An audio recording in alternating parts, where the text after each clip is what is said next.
جانشین قاضی شمس الدین رحمہ اللہ تعالی، عظیم محدث استاذ العلماء شیخ الحدیث و تفسیر حضرت مولانا قاضی عبد الرحمن صاحب مدظلہ العالی ہمارے درمیان تشریف فرمائے ہیں۔ بخاری شریف کی آخری حدیث پر درس ارشاد فرمائیں گے۔ بسم اللہ الرحمن الرحیم۔ باب قول اللہ ونضع الموازین القسط لیوم القیامہ وأن أعمال بني آدم وقولهم توزن وقال مجاهد القسطاس العدل بالرومية ويقال القسط مصدر المقسط وهو العادل وأما القاسط وهو الجائر۔ حدثنا أحمد بن أشكاب قال حدثنا محمد بن فضيل عن عمارة بن الكعكاع عن أبي زرعة عن أبي هريرة رضي الله تعالى عنه قال قال النبي صلى الله عليه وسلم كلمتان حبيبتان إلى الرحمن خفيفتان على اللسان ثقيلتان في الميزان سبحان الله وبحمده سبحان الله العظيم۔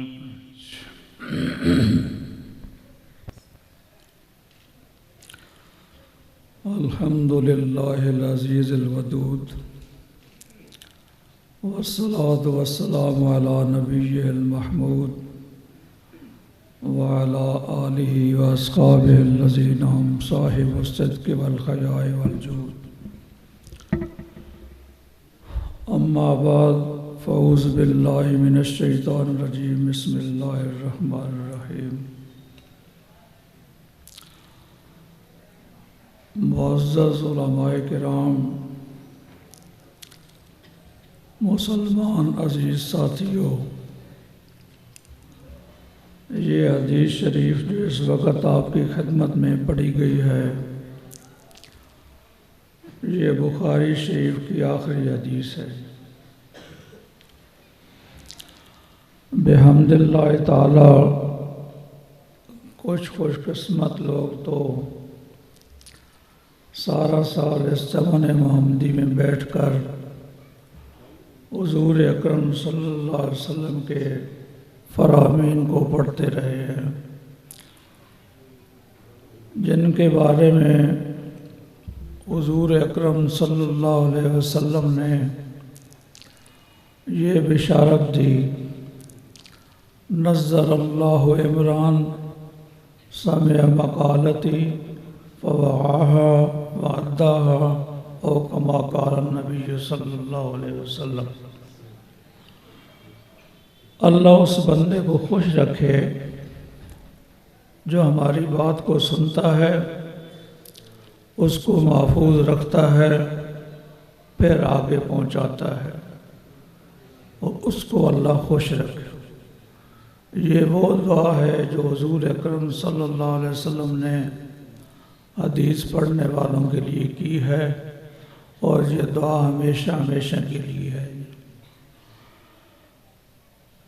ایک اور روایت کے اندر طبرانی کی روایت ہے، حضور اکرم صلی اللہ علیہ وسلم نے فرمایا، قیامت کے دن وہ آدمی میرے بہت قریب ہوگا جو کثرت کے ساتھ میرے اوپر درود پڑھا کرتا تھا۔ آپ خیال فرمائیے، ان حضرات نے ہزاروں حدیثیں پڑھی ہیں، اور ہر حدیث کی ابتدا میں قال قال النبی صلی اللہ علیہ وسلم، کتنی مرتبہ ان کو درود پڑھنے کا شرف حاصل ہوا۔ بحمد اللہ تعالی یہ سارے حضرات قیامت والے دن حضور اکرم صلی اللہ علیہ وسلم کے قریب ہوں گے۔ آج چونکہ آپ حضرات بھی اس مبارک محفل کے اندر حاضر ہوئی ہیں، آپ کا بھی یہ خیال ہے کہ ہم بھی بخاری شریف کی آخری حدیث کے اندر شریک ہو جائیں۔ آپ بھی سارے حضرات نیت کر لیں کہ ہم اس حدیث کو پڑھ رہے ہیں، ہم اس حدیث کو، ہو سکتا ہے اللہ تعالیٰ آپ لوگوں کا حشر بھی ان نیک لوگوں کے ساتھ کر دے جو حضور اکرم صلی اللہ علیہ وسلم کی دعا کے مستحق ہیں۔ نظر اللہ، وہ لوگ میرے کیا ہوں گے؟ قریب ہوں گے۔ پڑھنے دے یار۔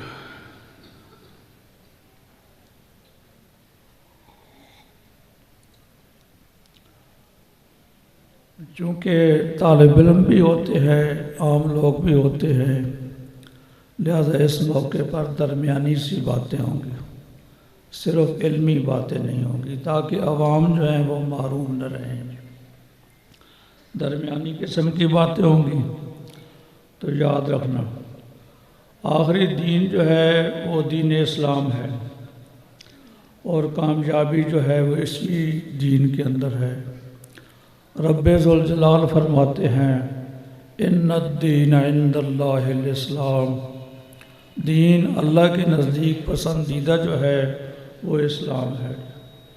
وَمَن يَبْتَغِ غَيْرَ الْإِسْلَامِ دِينًا فَلَن يُقْبَلَ مِنْهُ، اسلام کے بغیر جو کسی اور دین کو اختیار کرے گا وہ اس کے سے قبول نہیں ہوگا۔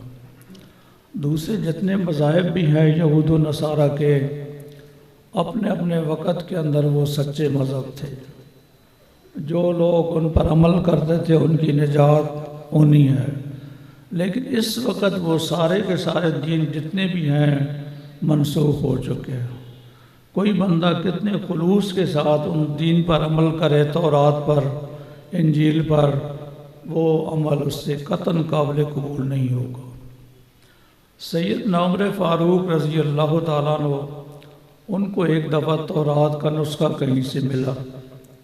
اب ظاہر بات ہے تورات اللہ کی کتاب جو ہے بہت قیمتی باتیں تھیں اس میں، عمر فاروق اس سے متاثر ہوئے۔ وہ تورات کی کتاب لے کر حضور اکرم صلی اللہ علیہ وسلم کی خدمت میں آئے اور آ کر پڑھنا شروع کر دیا۔ عمر فاروق مگن ہو کر پڑھ رہے ہیں، لیکن حضور اکرم صلی اللہ علیہ وسلم کا چہرہ انور متغیر ہو رہا ہے، سخت ہو رہا ہے آپ کا چہرہ۔ سیدنا ابوبکر صدیق رضی اللہ تعالیٰ عنہ جو کہ مزاج شناس رسول ہے، وہ کہتے ہیں عمر تجھے تیری ماں روایت دیکھتا نہیں حضور اکرم صلی اللہ علیہ وسلم کے چہرے کی طرف؟ عمر فاروق نے جب اپنی نظر اوپر اٹھا کر دیکھی، آپ کا چہرہ انور غصے سے سرخ ہے۔ عمر فاروق پھر کہاں برداشت کرتے ہیں؟ کہتے ہیں میں اللہ اور اس کے رسول کے غصے سے پناہ میں آتا ہوں، میں پناہ مانگتا ہوں۔ رضیت باللہ ربا وبالاسلام دینا وبمحمد نبی صلی اللہ علیہ وسلم۔ اس کے بعد حضور اکرم صلی اللہ علیہ وسلم نے ارشاد فرمایا عمر تو اب میرے سامنے تورات پڑھ رہا ہے نا، اگر فرض کیے اس وقت صاحب تورات موسیٰ ہوتا، اس کو بھی میری تابعداری کے بغیر چارہ نہیں تھا، تو اس وقت تورات پڑھ رہا ہے۔ تو دوسرے مذہب جتنے بھی ہیں وہ سارے اپنے اپنے وقت میں حق تھے، لیکن اب کوئی بندہ کتنے خلوص کے ساتھ اس پر عمل کرے وہ اس کے نزدیک قطعاً قابل قبول نہیں ہے۔ اب یاد رکھیے یہ اسلام جو ہے، اسلام کی بنیاد جو ہے وہ قرآن مجید ہے، جو ہر قسم کے تغیر اور تبدل سے بالکل محفوظ ہے۔ رب ذوالجلال نے خود گارنٹی دی ہے لا یاتیہ الباطل من بین یدیہ ولا من خلفہ تنزیل من حکیم حمید۔ اس کی گارنٹی رب ذوالجلال نے خود دی ہے۔ اسلام کی بنیاد قرآن مجید پر ہے۔ یاد رکھنا قرآن مجید جو ہے یہ متن ہے، یہ جو حدیث شریف ہے یہ اس کی شرح ہے۔ قرآن مجید اجمال ہے، حدیث جو ہے جو اس کی تفصیل ہے۔ حدیث کے بغیر انسان کو قرآن بالکل سمجھ نہیں آ سکتا۔ آپ دیکھتے ہیں قرآن مجید میں ہے اقیم الصلاۃ، نماز قائم کرو، لیکن پورے قرآن مجید میں کہیں لکھا ہوا ہے کتنی نمازیں ہیں، فلاں نماز کی کتنی رکعتیں ہیں، کچھ بھی نہیں لکھا ہوا۔ یہ چیز آپ کو معلوم کرنی ہوگی تو کس سے معلوم ہوگی؟ حدیث شریف سے۔ آتوا الزکوٰۃ قرآن مجید میں صرف اتنا لکھا ہوا ہے، لیکن کیا نصاب کی تفصیل ہے قرآن مجید میں؟ کوئی تفصیل نہیں نصاب کی۔ اتم الحج والعمرۃ للہ لکھا ہوا ہے، لیکن حج اور عمرے کی کوئی تفصیل ہے قرآن مجید میں؟ کہیں بھی نہیں۔ اس واسطے قرآن مجید متن ہے، حدیث اس کی کیا ہے؟ شرح ہے۔ حدیث کے بغیر انسان کو دین سمجھ نہیں آ سکتا۔ جو بندہ حدیث کا انکار کرتا ہے اس کا اسلام کے ساتھ قطعاً کوئی تعلق نہیں، بالکل۔ یہ بات اپنے دل کی تختی کے اوپر لکھ لیجیے، اچھے طریقے سے یاد رکھیے۔ اللہ، یہ جو حدیث شریف ہے منظم مدون طریقے سے یہ دوسری صدی کے اندر لکھی ہے۔ اس کی وجہ یہ ہے کہ پہلے لوگوں کے حافظے بڑے قوی تھے، ان کو ضرورت ہی نہیں ہوتی تھی لکھنے کی۔ چنانچہ ایک دفعہ ایک آدمی اعرابی حضور پاک صلی اللہ علیہ وسلم کی اس نے حدیث بیان کی۔ ایک نوجوان پاس کھڑا تھا، اس کو شک گزرا کہ اس بابا کو پتہ نہیں یہ بات یاد بھی ہے کہ نہیں۔ انہوں نے کہا بابا جی ذرا ایک دفعہ پھر لوٹا دیجئے۔ لیکن وہ شخص بھی حضور اکرم صلی اللہ علیہ وسلم کا صحابی تھا، صاحب فراست آدمی تھا۔ وہ سمجھ گیا کہ اس بچے کو شک ہے میری بات کے اندر۔ وہ کہنے لگا عزیز کیا تجھے میری بات میں شک ہے؟ میں نے تو 60 حج کیے ہیں، اور ہر سال جس اونٹ کے اوپر میں سوار ہو گیا ہوں اس کا رنگ بھی مجھے یاد ہے۔ جب میں یہ یاد ہے تو مجھے حضور پاک صلی اللہ علیہ وسلم کی حدیث کیسے یاد نہیں رہ سکتی ہے؟ حافظ ان کے اتنے قوی تھے۔ اللہ اکبر۔ حدیث کو قبول کرنے کے سلسلے میں بھی بڑی سخت شرائط ہے۔ کسی آدمی نے زندگی کے اندر ایک دفعہ اگر جھوٹ بولا، محدثین کرام اس کی حدیث کو قبول نہیں کرتے، بالکل۔ یہ امام بخاری رحمہ اللہ جن کی کتاب آپ پڑھ رہے ہیں، یہ بھی بچے تھے کہ ان کے والد محترم فوت ہو گئے۔ بڑے تاجر آدمی تھے، امیر کبیر آدمی۔ وصیت نامے کے اندر لکھا میری اس دولت کے اندر ایک درہم بھی حرام کا نہیں ہے، حلال کی میری کمائی ہے۔ خدا کا کرنا ایسا ہوا، امام بخاری ابھی چھوٹے تھے کہ نابینے ہو گئے، نظر چلی گئی۔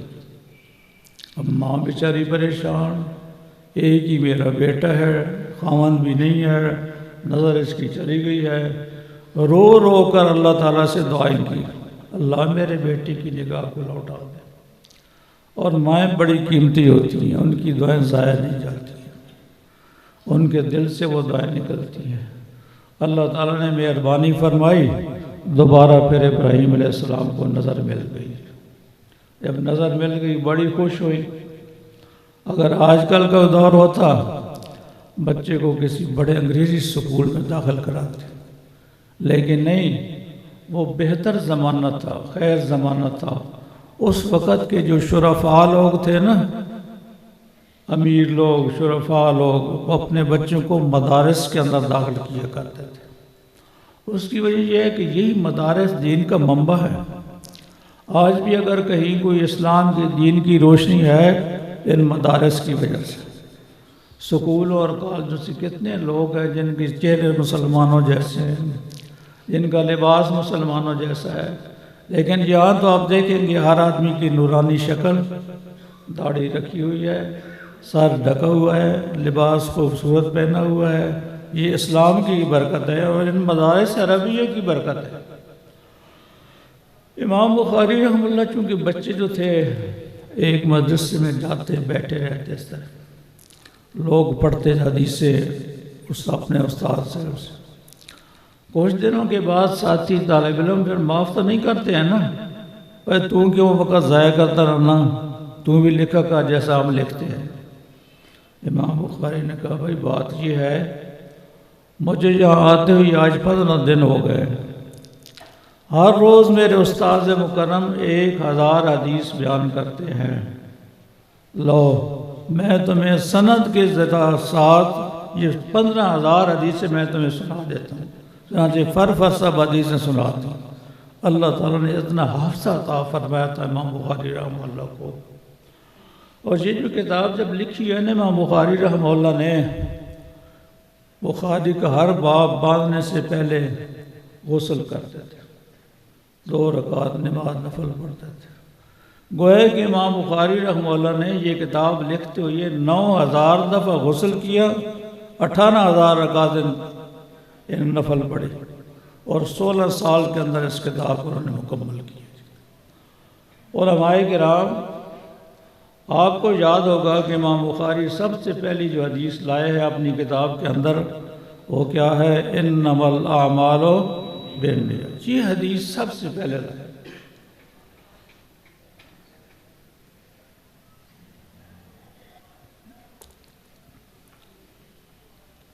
عزیز و عمل کوئی بھی ہو، خیر ہو یا شر ہو، نیت پہلے ہوتی ہے، عمل بعد میں ہوتا ہے۔ ایسے ہے کہ نہیں؟ پہلے نیت ہوتی ہے، پھر عمل۔ کوئی عمل بھی اچھا برا جو بھی ہو، تو امام بخاری اس واسطے انما الاعمال بالنیات لائے ہیں کہ تم حدیث پڑھ رہے ہو، اپنے نیتوں کو خالص کر لو، خالص اللہ کی رضا کے لیے، اس کی خوشنودی کے لیے پڑھو۔ اس کے بعد امام بخاری لائے کتاب الایمان، کیونکہ اصل مقصود یہ ہے کتاب الایمان۔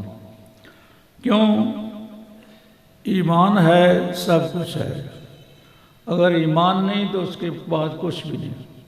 اس کے بعد کتاب الایمان کے بعد عبادات کو لائے، نماز، روزہ، حج، زکوٰۃ، یہ سارے کل احکامات آگے امام بخاری نے بیان کیے۔ سب سے پہلے کتاب الایمان کو بیان کیا جی۔ اس کی وجہ یہ ہے کہ ایمان ہے، اگلی عبادات، نماز، روزہ، حج، زکوٰۃ، ان کی قبولیت کے لیے ایمان ضروری ہے، اور ان عبادات کی قبولیت کے لیے 3 بنیادی شرطیں ہیں۔ پہلی شرط تو یہ ہے انسان کے اندر ایمان ہو۔ اگر ایمان نہیں ہے، کوئی بندہ خانہ کعبہ کی تعمیر کرتا ہے، اس کا بھی کوئی فائدہ کوئی نہیں۔ بالکل ایمان ہے، آپ جا رہے ہیں، راستے کے اندر ایک کنکر پڑا ہوا ہے، آپ اس کو اٹھا کر ایک طرف رکھ دیں گے، انشاءاللہ اس کا بھی آپ کو اجر و ثواب ملے گا۔ تو عبادات کی قبولیت کے لیے پہلی چیز کیا ہے؟ ایمان شرط۔ دوسری بات یہ ہے کہ وہ جو کام کیا جائے نا، وہ اخلاص کے ساتھ کیا جائے، اللہ کی رضا مقصود ہو، اس کی خوشنودی مقصود ہو، اخلاص۔ علماء سے آپ سنتے رہتے ہیں قیامت کے دن 3 آدمی آئیں گے، ایک مجاہد ہوگا، ایک قاری صاحب ہوں گے، ایک مال و دولت والا، اپنے اپنے عمل و اللہ کے دربار میں پیش کریں گے، لیکن اللہ تعالیٰ کہیں گے تمہارا مقصد میری رضا نہیں تھا۔ مجاہد صاحب تم یہ خیال کرتے، لوگ کہیں بڑا بہادر ہے، قاری صاحب لوگ کہتے بڑا قاری ہے جناب، یہ بڑا سخی ہے جی، میری رضا مقصود نہیں، لہذا میں تمہارے اعمال کو قبول۔ معلوم ہوا ایمان کے بعد اخلاص ضروری ہے، اور اگر ایمان بھی ہے، اخلاص بھی ہے، لیکن اتباع سنت نہیں ہے نا، پھر بھی وہ عمل قابل قبول نہیں ہے۔ ازواج مطہرات کے بعد پاس 3 آدمی آئے، انہوں نے آ کر حضور اکرم صلی اللہ علیہ وسلم کی عبادات کے بارے میں پوچھا، آپ گھر میں کیسے عبادت کرتے ہیں؟ ازواج مطہرات نے بتایا کہ آپ گھر میں اس طریقے سے عبادت کرتے ہیں۔ وہ کہنے لگے ہیں آپ تو بخشوائے ہیں، اللہ نے اگلے پچھلے آپ کے گناہ معاف کر دیے، اتنی زیادہ عبادت آپ کرتے ہیں، ہمیں تو پھر آپ سے بھی زیادہ عبادت کرنی چاہیے۔ یہ انہوں نے کہا۔ ایک شخص کہنے لگا میں ہمیشہ روزہ رکھوں گا، افطار نہیں کروں گا۔ دوسرا کہنے لگا میں ساری رات اللہ کی عبادت کروں گا، سوؤں گا نہیں۔ تیسرا بندہ کہنے لگا میں شادی نہیں کروں گا، کیونکہ بندہ شادی کر لے مجبوریاں ہو جاتی ہیں، پھر دین کا کام بندہ صحیح نہیں کر سکتا۔ یہ تینوں آدمی تینوں باتیں کہہ کر وہاں سے چلے گئے۔ حضور اکرم صلی اللہ علیہ وسلم تشریف لائے، ازواج مطہرات نے ان 3 آدمیوں کا یہ واقعہ آپ کے سامنے پیش کیا۔ آپ نے ان 3 آدمیوں کو بلایا، تم نے بھائی یہ بات کہی ہے؟ ہاں جی ہم نے یہ بات کہی ہے۔ آپ نے فرمایا خبردار، میں روزے رکھتا بھی ہوں اور افطار بھی کرتا ہوں، میں رات کے وقت سوتا بھی ہوں اور عبادت بھی کرتا ہوں۔ میں نے یہ شادیاں بھی کی ہوں، میرے گھر میں 9 بیوی ہیں۔ خبردار جس شخص نے میری سنت کا خلاف کیا اس کا میرے ساتھ کوئی تعلق نہیں۔ اب دیکھو، ہمیشہ روزہ رکھنا، ساری رات عبادت کرنا، شادی اس نظریے پر نہ کرنا کہ میں زیادہ دین کا کام کر سکوں، کو برے کام ہیں، اچھے کام ہیں، لیکن ان کی بنیاد حضور اکرم صلی اللہ علیہ وسلم کی سنت نہیں ہے، اس واسطے اتنے بڑے اعمال کی بھی کوئی قدر نہیں کرتے۔ آج کل لوگ بہت سارے اعمال اپنی مرضی سے کرتے ہیں، کہتے ہیں اس میں کیا حرج ہے جی، یہ بھی تو اچھی بات ہے۔ امام مالک رحمہ اللہ فرماتے ہیں جو بندہ یہ کہے کہ یہ کام بھی تو اس میں کیا حرج ہے، اس میں کیا حرج ہے، وہ بندہ حضور اکرم صلی اللہ علیہ وسلم پر الزام لگا رہا ہے کہ آپ دین کو نامکمل چھوڑ کر گئے، میں دین کو مکمل کر رہا ہوں۔ معمولی بات ہے بھائی، بہت بڑی بات ہے۔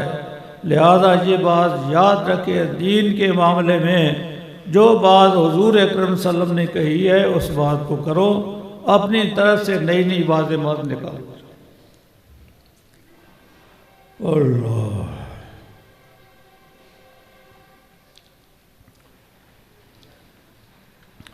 اللہ۔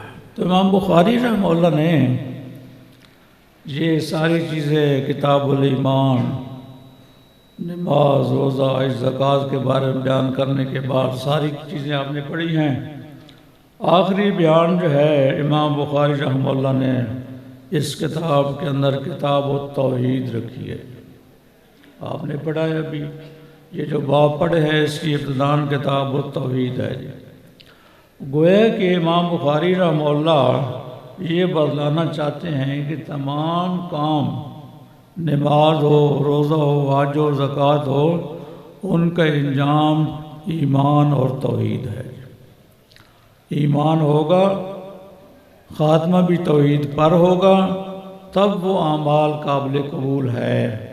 لیکن خدا نخواستہ ایمان نہیں ہے، خاتمہ ایمان پر نہیں ہوا ہے، ساری زندگی کے وہ اعمال حقارت اور حضور اکرم صلی اللہ علیہ وسلم نے ارشاد فرمایا من کان آخر کلامہ لا الہ الا اللہ دخل الجنہ، جنت میں داخل ہو جائے گا۔ اور امام بخاری رحمہ اللہ نے یہ جو آخری باب باندھا ہے نا، یہ میزان کا باب ہے کہ اعمال کا وزن کیا جائے گا، کیونکہ آپ دیکھتے ہیں جس وقت کسی چیز کا وزن ہو جائے وہ بات ادھر ہوتی ہے یا ادھر ہوتی ہے۔ اب اعمال کا بھی جب وزن ہو جائے گا، بندہ یا جنت میں جائے گا یا دوزخ میں جائے گا، بس کام ختم ہو گیا، دنیا کا نظام بھی ختم ہو جائے گا، امام بخاری کی کتاب بھی ختم ہو گئی اس پر۔ اس کے بعد آگے کوئی باب نہیں ہے، یہ میزان کا باب باندھ کر آخر منٹ ختم کر دیے۔ ایک دفعہ حضور اکرم صلی اللہ علیہ وسلم ارشاد فرماتے ہیں میرے سامنے بہت ساری امتیں پیش کی گئیں، کسی پیغمبر کے ساتھ 1 امتی ہے، کسی کے ساتھ 10 ہے، کسی کے ساتھ 150 ہے۔ میں جب آگے جاتا ہوں تو کیا دیکھتا ہوں، ایک بہت بڑی جماعت ہے، کثیر۔ میں نے کہا یہ میرے امتی ہے؟ کہ نہیں جی یہ آپ کی امتی نہیں ہے، یہ موسیٰ علیہ السلام کی امتی ہے۔ آگے چلیے، آگے میں گیا، ایک اور بہت بڑی جماعت ہے، بہت بڑی، اس سے بھی بڑی جماعت۔ فرشتہ کہتا ہے یہ آپ کی جماعت ہے، یہ آپ کی امت ہے، کتنی کثیر ہے۔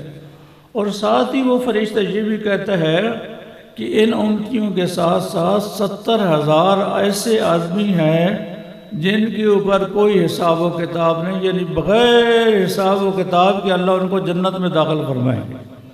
70,000 آدمی۔ اللہ، صرف یہی نہیں بلکہ وہ کہتے ہیں 3 بک بھر کر اللہ جنت میں ڈالیں گے۔ 3 بک، وہ بک بھی خدائی ہیں، بک جانتے ہیں نا، دونوں ہاتھوں کو اکٹھا جوڑ دیے جائے۔ اگر اللہ چاہے تو ساری مخلوق کو ایک بک میں ہی ڈال دے۔ آپ بھی حضرات دعا کر دو، عمل تو ہمارے پاس ہے کو نہیں، اللہ تعالیٰ ان بکوں کے اندر ہمیں بھی جنت میں داخل فرما دے۔ عمل شمل تو ہے کو نہیں، کورے ہیں ہم، لیکن اس قسم کی اللہ اپنی رحمت سے داخل کر دے، یہ اس کی مہربانی ہے۔ یہ جو 70,000 آدمی ہوں گے جو بغیر حساب کتاب کے داخل ہوں گے، ان کی صفت یہ ہے: لا یکتبون ولا یتطیرون ولا یسرقون ولا ربہم یتوکلون۔ یہ لوگ دم نہیں کرواتے ہیں، دم نہیں لگواتے، یعنی ان اسباب کو درمیان میں لے لاتے ہیں۔ اس کی وجہ سے ان کو اللہ جنت میں داخل فرمائیں گے۔ لیکن یاد رکھنا یہ عظیم لوگ ہیں، ہر بندہ ایسے نہیں ہوتا۔ علاج کرانا یہ حضور اکرم صلی اللہ علیہ وسلم کی سنت ہے، علاج کرانا سنت ہے۔ اب دیکھو نا، علاج بندہ کراتا ہے، شفا اس ڈاکٹر نے تو نہیں دینی ہے، شفا حکیم نے تو نہیں دینی ہے، علاج اس نے کرنا ہے، شفا کس نے دینی ہے؟ اللہ نے دینی ہے۔ تو میرے عزیزو، یہ جو اسباب ہیں نا، ان کو بندہ ارباب نہ سمجھے، اصل مسبب الاسباب پر نظر ہونی چاہیے۔ آپ دیکھتے ہیں اللہ اللہ، چھری کا کام کیا ہے؟ کاٹنا۔ ابراہیم علیہ السلام جیسے طاقتور آدمی، اسماعیل علیہ السلام جیسے نازک گردن، اس کے اوپر چھری چلا رہے ہیں، لیکن چھری چل گئی تھی؟ نہیں۔ ابراہیم علیہ السلام کا کام ہے چھری چلانا، لیکن اس کے اندر کاٹنے والا سبب کس نے پیدا کرنا ہے؟ اللہ نے پیدا کرنا۔ اللہ اگر وہ سبب پیدا نہ کرے، جتنی بھی بندہ کوشش کر لے، وہ کام نہیں ہو سکتا۔ ابراہیم علیہ السلام کو آگ میں ڈالا گیا، آگ کا کام کیا ہے؟ جلانا ہے۔ ابراہیم علیہ السلام کو جلا دیا تھا؟ نہیں، اللہ کا حکم تھا، یا نار کونی بردم و سلامن علی ابراہیم، آگ نے نہیں جلایا۔ اللہ، حضرت خالد ابن ولید جب وہ بڑی فتوحات ہو رہی تھی، عراق کا ایک علاقہ ہے جس کا نام ہے ہیرہ، وہاں گئے۔ جب وہاں گئے، وہاں ایک عیسائی عالم آپ کے پاس آیا، عبد المسیح اس کا نام تھا، بوڑھا آدمی تھا۔ حضرت خالد کہنے لگے، بابا جی کیسے آئے ہو؟ دیکھیں میں صلح کرنے کے لیے آیا ہوں، لیکن شرائط میری مرضی کے مطابق ہوں گی۔ حضرت خالد کہنے لگے، بابا جی یہ کیسی بات ہے؟ جب صلح کی جاتی ہے، کچھ بات منوائی جاتی ہے، کوئی بات مانی جاتی ہے۔ نہیں، میں نے سب اپنی شرائط منوانی ہے۔ اگر تم نے میری شرائط نہ مانی، یہ شیشی کے اندر زہر ہے، میں کھا لوں گا، پھر دیکھنا میرے مرید تیرا کیا حشر کرتے ہیں۔ حضرت خالد نے فرمایا، بابا جی مجھے دو ذرا شیشی لے کر حضرت خالد نے ساری کی ساری زہر، وہ تو تھوڑی سی کھانی تھی نا، اس نے ساری کی ساری زہر اپنی ہتھیلی کے اوپر انڈیل دی اور فرمایا، بسم اللہ الذی لا یضر مع اسمہ شیء فی الارض ولا فی السماء وہو السمیع العلیم۔ ساری کی ساری وہ زہر کھا گئے۔ وہ دیکھ رہے اب مرتا ہے کہ اب مرتا ہے کہ اب مرتا ہے، اور خالد کو کچھ بھی نہ ہوا۔ اب دیکھو زہر کا کام تو ہے بندے کو مار دینا، لیکن اللہ کا حکم نہیں تھا، زہر اثر اس نے نہ کیے۔ اس واسطے یہ بات یاد رکھیں، یہ اسباب ہوتے ہیں، مسبب الاسباب کون ہے؟ اللہ کی ذات ہے۔ جتنے تک اس کا حکم نہ ہو، اتنے تک کوئی چیز بھی عمل نہیں کرتے۔ تو عرض کر رہا تھا اعمال کے بارے میں کہ ان کا وزن کیا جائے گا۔ اہل سنت والجماعت ہمارے اس بات کے قائل ہے کہ ان وزن اعمال کا وزن ہوگا۔ پہلے ایک فرقہ گزرا ہے معتزلہ، وہ کہتے ہیں اعمال کا وزن نہیں ہوگا۔ دو وجہ سے وہ اعتراض کرتے ہیں۔ ایک تو وہ یہ کہتے ہیں جی اگر وزن ہوگا تو کیا مطلب ہے، خدا کو پتہ نہیں اس کے اتنے عمل ہیں، اس میں خدا کی جہالت معلوم ہوتی ہے۔ جہالت ہمارے علماء نے جواب دیے، علامہ خیالی وغیرہ، انہوں نے کہا بھئی جہالت تو ہے، لیکن اس میں جہالت بندے کی ہے، خدا کی نہیں ہے۔ کیونکہ اللہ کہیں گے تو نے یہ کام بھی کیا ہے، یہ کام بھی کیا ہے، یہ بھی کیا ہے نا، یہ بھی کیا ہے، تو یہ جہالت عبد کی ہے، اللہ کی جہالت نہیں ہے۔ دوسری بات یہ ہے کہ وہ کہتے ہیں یہ جو اعمال ہوتے ہیں یہ تو ایک جوہر ہوتے ہیں، عرض نظر نہیں آتے، ان کا وزن کیسے ہوگا؟ ان کا کیسے وزن ہوگا؟ وزن تو ہوتا ہے جس کا وجود ہو، ٹھوس چیز ہو، ان کا وزن کیسے ہوگا؟ پہلے لوگوں نے مختلف جواب دیے۔ عبداللہ ابن عمر، حضرت ابن عباس، وہ فرماتے ہیں جو چیزیں یہاں عرض ہے، جوہر ہے، وہاں ان کے اجسام ہوں گے۔ مثلا کوئی بندہ یہاں کہتا ہے سبحان اللہ، جنت میں اس کے لیے درخت لگا دیا جاتا ہے۔ اب سبحان اللہ تو عرض ہے، جوہر ہے، لیکن درخت کیا ہے؟ اس کا وجود ہے باقاعدہ۔ یہاں جو جوہر ہیں، عرض ہیں، وہاں ان کا کیا ہوگا؟ وجود ہوگا۔ سائنس جو ترقی کرتی جاتی ہے نا، لوگ تو سمجھتے ہیں کہ یہ سائنس اسلام کے خلاف ہے، لیکن حقیقت یہ ہے کہ یہ سائنس جتنی ترقی کرتی ہے، اسلام کی حقانیت ظاہر ہوتی جاتی ہے۔ مولانا شبیر احمد عثمانی رحمہ اللہ وہ فرماتے ہیں، اس کی مثال دیتے ہیں، بھائی دیکھو تم نے گاڑی میں اگر ہوا بھروانی ہو تو اس کے پاس جاتے ہو، اس میں 5 پاؤنڈ ہوا ڈال دو بھائی، اب ہوا نظر آتی ہے؟ نہیں آتی، لیکن آپ کہہ رہے ہیں 5 پاؤنڈ ہوا ڈال دو اس میں۔ سردیاں ہوتی ہیں، اتنی سردی ہو گئی ہے، گرمی ہوتی ہے، اتنا درجہ حرارت بڑھ گیا، اب سردی گرمی نظر آتی ہے؟ نہیں۔ اسی طرح ڈاکٹر کے پاس آپ جاتے ہیں، تھرما میٹر لگاتا ہے آپ کے منہ کے اندر، کہتے ہیں آپ کو 102 درجے بخار ہے، 100 درجے کا بخار ہے، بخار نظر آتا ہے؟ نہیں، لیکن درد بتلاتا ہے اتنے درجے۔ اگر انسان ایسے آلات ایجاد کر سکتا ہے جس سے جوہر آرار ان کا وزن معلوم ہو سکتا ہے، اللہ سے کیا بعید ہے کہ وہ اعمال کا وزن کر لے؟ یہ تو کوئی ناممکن بات نہیں ہے۔ سائنس جو ترقی کرتی جاتی ہے، اسلام کی حقانیت اتنی واضح ہوتی جاتی ہے۔ حدیث شریف سے بھی یہی معلوم ہوتا ہے کہ اعمال کے وزن ہوں گے۔ چنانچہ حدیث میں آتا ہے کہ ایک شخص آئے گا جس کے اعمال کے 99 دفتر ہوں گے، برے عمل، 99 دفتر بھرے ہوئے اس کے۔ اللہ تعالیٰ اسے سوال کریں گے کیا ان اعمال میں سے تو کسی کا انکار کرتا ہے کہ تو نے نہ کیا ہو، کرامن کاتبین نے لکھ دیا ہو؟ وہ کہے گا نہیں اللہ، میں نے یہ سارے کام کیے۔ کیا ان فرشتوں نے تیرے اوپر ظلم کیا ہے کہ تو نے کو کام نہ کیا، انہوں نے لکھ دیا ہو؟ کہ نہیں اللہ، یہ بات بھی کوئی نہیں ہے۔ جبکہ تیرا کو عذر ہے؟ اللہ عذر بھی کوئی نہیں، غلطیاں ہو گئیں میرے کو، ساریاں غلطیاں ہو گئیں، کوئی گل نہیں۔ اب دیکھو کوئی بندہ اتنا واضح طور پر جو اقرار کر لے اپنی غلطیوں کا، وہ بندہ بچ سکتا ہے؟ اتنی واضح اقرار کرنے کے بعد بندہ بچ نہیں سکتا۔ لیکن اللہ پاک فرمائیں گے نہیں میرے بندے، بلا عندنا حسرتن، تیری ایک نیکی بھی ہمارے پاس ہے، تیری ایک، جا ان کا وزن کروا اس نیکی کا بھی، اور اپنے 99 دفتر ہے، ایک نیکی اس کے مقابلے میں کیا ہوگی؟ جہنم میں بھیجو، کم پاؤ۔ اللہ کہے کہ نہیں، ہمارے نزدیک ظلم نہیں ہونا ہے، انصاف ہونا ہے۔ چنانچہ وہ بندہ جائے گا، اس کے 99 دفتر برے اعمال کے ایک پرڑے میں رکھے جائیں گے، دوسرے پرڑے کے اندر وہ پرچی رکھی جائے گی، وہ پرچی جو ہوگی وہ پرڑا بھاری ہو جائے گا۔ اس پرچی میں کیا لکھا ہوگا؟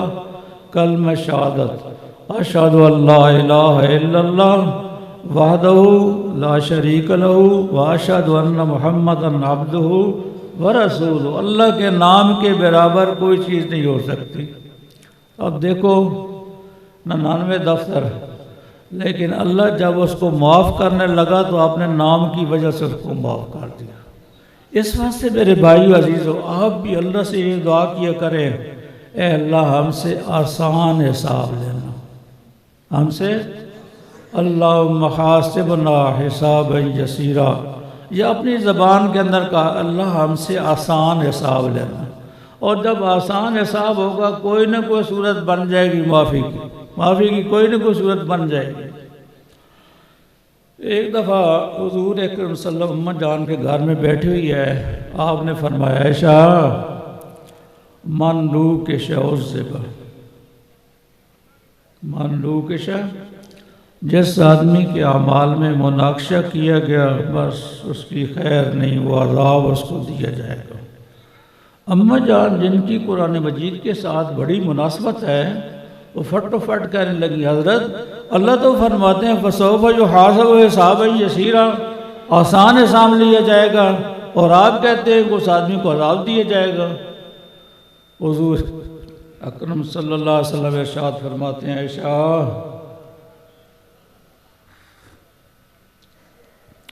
یہ جو اللہ نے کہا ہے نا فسوف یحاسب حسابا یسیرا، ذاک العرض، ذاک یہ تو پیش کرنا ہے، میرے شیخ کا معنی یاد رکھیے، یہ تو پیش کرنا ہے اللہ تعالیٰ کا بندوں پر ان کے اعمال کو، لفظ یاد رکھیں، یہ تو پیش کرنا ہے اللہ تعالیٰ کا اپنے بندوں پر ان کے، اے میرے بندے تو نے یہ بھی کیا ہے نا، یہ بھی کیا ہے نا، یہ بھی کیا ہے نا، یہ بھی کیا ہے نا، یہ عرض ہو گیا، یہ حساب یسیر ہے۔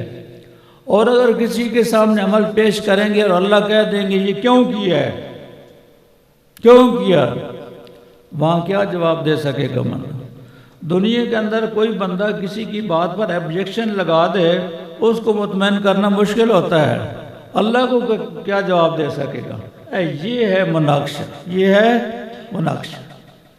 آپ اللہ سے دعا کیے کریں اللہ ہم سے کیا کر، آسان حساب لے، آسان، اور یہ معنی بھی میرے حضرات یاد رکھو، میرے شیخ کا معنی ہے ذاک العرض، یہ تو پیش کرنا ہے اللہ تعالیٰ کا بندوں پر ان کے اعمال کو، اللہ بندوں کے سامنے اعمال پیش کریں گے، یہ بھی کیا، یہ بھی کیا، یہ بھی کیا، یہ بھی کیا۔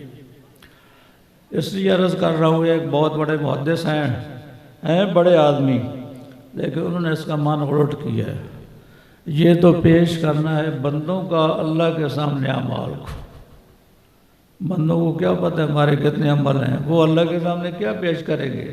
بندے نہیں پیش کریں گے، بلکہ اللہ کہیں گے اے میرے بندے تو نے یہ بھی کیا ہے نا، یہ بھی کیا ہے نا، یہ بھی کیا ہے نا، یہ بھی کیا ہے نا، یہ بھی کیا ہے، یہ اللہ پیش کرے گا۔ اس واسطے یہ معنی یاد رکھنا ذاک العرض، یہ تو پیش کرنا ہے اللہ تعالیٰ کا بندوں پر ان کے، بس یہی دعا کیا کرو، اے ستار الوجوب، اے غفار الذنوب، ہمارے عیبوں کی پر پردہ ڈال دے، یا ارحم الراحمین ہمارے حال پر رحم فرما دے، یا ارحم الراحمین ہمارے گناہوں کو معاف فرما دے، یا ارحم الراحمین تیری صفت ہے یغفر الذنوب جمیعا، یا ارحم الراحمین تیری صفت ہے رحیم ودود، رحیم، کتنی عجیب بات ہے، اللہ سے جو بندہ معافی مانگتا ہے نا اس کی رحمت کا تقاضا یہ ہے کہ اللہ اس سے گناہ کو معاف کر دیتے ہیں، صرف معاف نہیں بلکہ اس آدمی سے محبت بھی کرتے ہیں۔ اللہ اللہ کتنی مہربان رحیم کریم ذات ہے، اس بندے کے گناہوں کو معاف کر کے اس سے کیا کرتے ہیں، اب ہماری کوئی غلطی کرے ہم بہت ہی بڑی احسان کری نا، چل جا دفع ہو جا، پھر میرے منہ نہ لگی، ہم یہ کہتے ہیں، لیکن جو اللہ سے معافی مانگتا ہے اللہ تعالیٰ اس کے گناہوں کو معاف بھی کر دیتے ہیں اور اس کے ساتھ محبت بھی کرتے ہیں۔ اسی واسطے کہا کہ تو حضور اکرم صلی اللہ علیہ وسلم نے ایک موقع پر یوں ارشاد فرمایا، قاربو وسددو،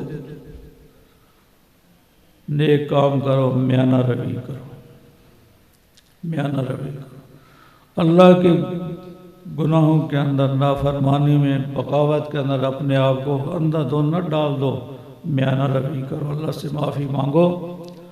کوئی بندہ جنت میں نہیں جائے گا مگر اللہ تعالیٰ کے فضل و رحمت سے، اعمال سے کسی نے بھی نہیں جاننا ہے، جو بندہ بھی جنت میں جائے گا تو وہ کس سے جائے گا، اللہ تعالیٰ کے فضل و رحمت سے جائے گا۔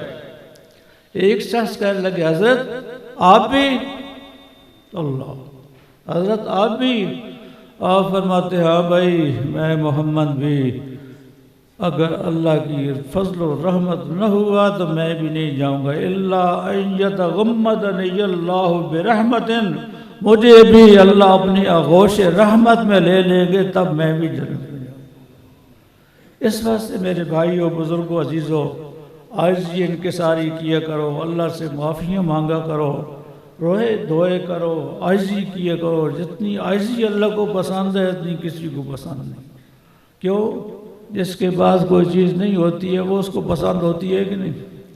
آپ جو چیزیں آپ کے پاس ہیں آپ کہتے ہیں یار یہ بھی ہو گیا میرے کو، یہ بھی ہو گیا، یہ بھی ہو گیا۔ اللہ تعالیٰ کی ذات ایسی ہے کہ اس کے پاس عاجزی ہے کوئی نہیں، اور متکبر، بڑا، جبار، قہار، اس واسطے خدا کو عاجزی بڑی پسند ہے۔ اس واسطے عزیزو رو دھو کر اللہ سے معافی مانگا کرو۔ باتیں تو کچھ طالب علموں کے بارے میں ہے، غالب خیال ہے حضرت شیخ الحدیث صاحب نے وہ بیان کر دیا ہوگا، استاد کے بارے میں، میزان کے بارے میں تو اب تھک بھی گیا ہوں، اتنا زیادہ ہو بھی نہیں سکتا، گلا بھی ساتھ نہیں دے رہا، اس واسطے کر کے وہ چیزیں غالب خیال ہے حضرت شیخ الحدیث صاحب نے بیان کر دی ہوں گی، نہیں تو پھر ان سے پوچھ لینا کہ یہ استاذ کیا ہے، میزان کیا ہے۔ نہیں تو بخاری کی حاشی پر بھی میزان کے بارے میں بہت کچھ لکھا ہوا ہے، پڑھ لیا ہوگا یا نہیں تو اب پڑھ لینا، حاشی پر بہت کچھ لکھا ہوا ہے۔ اب دیکھو امام بخاری رحمہ اللہ آخر میں یہ حدیث لائے ہیں، حضرت ابی ہریرہ رضی اللہ تعالیٰ عنہ فرماتے ہیں کہ حضور اکرم صلی اللہ علیہ وسلم نے ارشاد فرمایا، دو کلمے ہیں رحمان کی طرف محبوب ہے، بڑے پیارے ہیں رحمان کو، خفیفتان علی اللسان، زبان پر بالکل ہلکے پھلکے ہیں، پڑھنے میں کوئی تکلیف اور دقت نہیں ہوتی، لیکن یاد رکھنا ثقیلتان فی المیزان، میزان کے اندر، ترازو کے اندر یہ بڑے بھاری ہوں گے، بڑا ان کا کیا ہوگا، وزن ہوگا۔ باب کے ساتھ یہی مناسبت ہے، امام بخاری ثابت کر رہے ہیں کہ ان کلمات کا بھی کیا ہونا ہے، وزن ہونا ہے، تب بھی کہا ثقیلتان فی المیزان، وزن ہوگا۔ اور وہ کلمات کیا ہیں؟ سبحان اللہ وبحمدہ سبحان اللہ العظیم، سبحان اللہ وبحمدہ سارے حضرات یہ الفاظ یاد کر لے، سبحان اللہ وبحمدہ سبحان اللہ العظیم، میزان عدل کے اندر بڑے بھاری ہوں گے، پڑھنے میں کوئی دقت نہیں ہوتی ہے، بے پناہ ان کا جو ثواب ہے جی۔ اب دیکھو لفظ تو صرف ہیں سبحان اللہ وبحمدہ، میزان عدل میں اتنے بھاری ہوں گے، وزن ان کا بہت زیادہ ہوگا۔ وجہ کیا ہے؟ اس کی وجہ یہ ہے اللہ تعالیٰ کی جو صفات ہے نا جی، وہ دو قسم کی ہیں، کچھ صفات ایسی ہیں جو سلبی ہے، کچھ ایسی ہیں جو ایجابی ہے۔ ان دو کلموں کے اندر وہ ساری صفات سلبی اور ایجابی ساری صفتیں آ جاتی ہیں۔ جب یہ دو کلمے پڑھنے سے ساری صفات آ جاتی ہیں تو لہذا میزان میں ان کا وزن بہت زیادہ ہوگا۔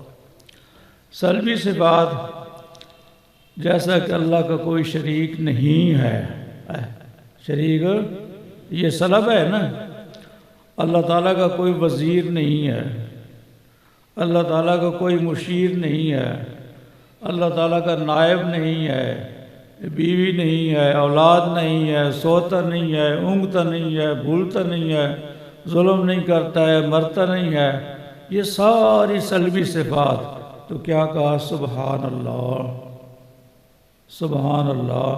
اللہ تعالیٰ ان سب چیزوں کا کیا ہے؟ پاک ہے۔ ایجابی وہ رحمان ہے، رحیم ہے، حی ہے، قیوم ہے، حلیم ہے، رحیم ہے، یہ ساری صفات ہے۔ تو کیا کہا؟ وبحمدہ۔ گوئے کہ ساری جتنی صفات ہیں ایجابی اور سلبی ان دو لفظوں کے اندر آ جاتی ہیں، اس واسطے میزان عدل میں ان کا کیا ہوگا؟ بڑا وزن ہوگا۔ اللہ تعالیٰ نے قرآن بھیجا، پیغمبر بھیجے، زمین بنائی، آسمان بنایا، یہ کوئی انسان کر سکتا ہے؟ نہیں، لہذا فرمایا سبحان اللہ العظیم، سبحان اللہ۔ کیونکہ کوئی انسان زمین نہیں بنا سکتا، آسمان نہیں بنا سکتا، لہذا فرمایا سبحان اللہ العظیم۔ تو تو یہ الفاظ یاد کر لیں، سبحان اللہ و بحمدہ سبحان اللہ۔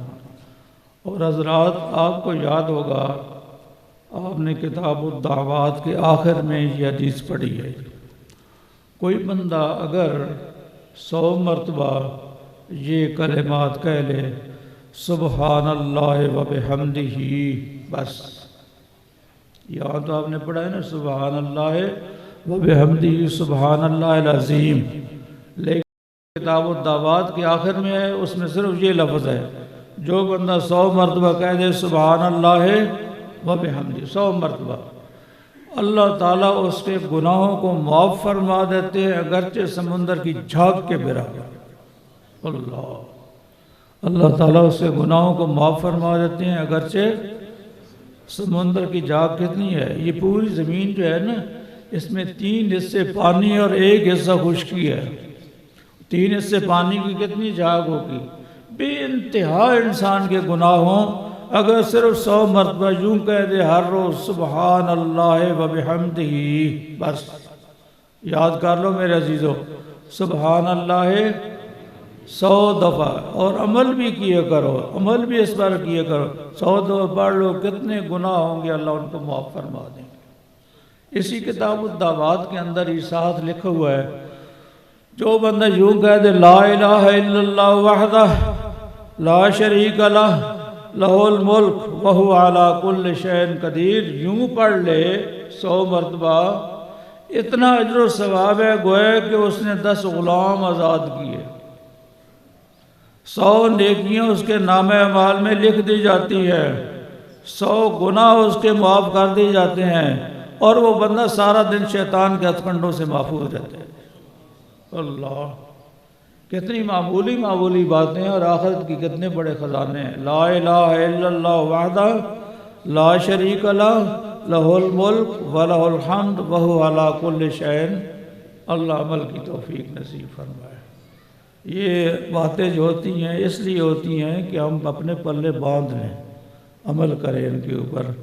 اس کے علاوہ سارے حضرات ہر روز قرآن مجید کا کچھ نہ کچھ حصہ پڑھا کرو، ضرور بہتر ہے ترجمے کے ساتھ پڑھ لیے کرو، 100 دفعہ استغفار پڑھ لیے کرو، تیسرا کلمہ 100 دفعہ، درود شریف 100 دفعہ، یہ پڑھ لیے کرو، بڑے خیر و برکت ہوتی ہے۔